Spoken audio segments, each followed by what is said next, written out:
you're also excluding teaching and teaching-related positions in elementary, secondary, TechVoc, state universities, colleges, non-chartered tertiary schools. Now, DepEd was not mentioned.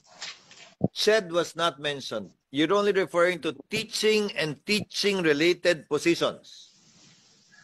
Do I take it that DepEd is included?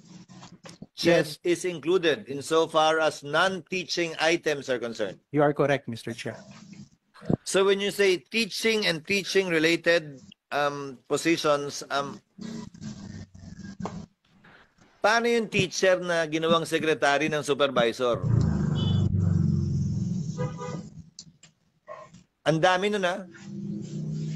Teacher na ginawang secretary, bodegero, utusan ng supervisor. They have Kasi to wala namang non-teaching personnel ang DepEd eh. O konti lang eh. Yes, Ano yun? Mr. Chair, they have to look into the item or the plantilla of that of the employee, Mr. Chair.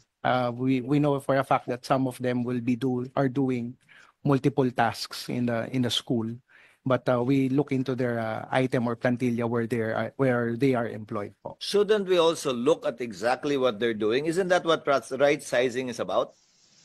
If that item is not being used by that person for the function he or she is supposed to perform, then shouldn't she be given that position instead of a teaching position? Kaya ang ganda ng student to teacher ratio mo eh, sa papel. Pero sa classroom, ang pangit kasi hindi naman talaga nagtuturo yung mga yun eh. All principals hold teaching positions. About 90% of principals don't actually teach anymore. Kasi ang dami daw nilang ginagawa, ang daming kailangan gawin. Boss na raw sila ng mga teacher, ayaw na magturo. And yet, they hold teaching positions, ha? So, isn't that part of right sizing, looking at what they're doing, not only the position they're holding?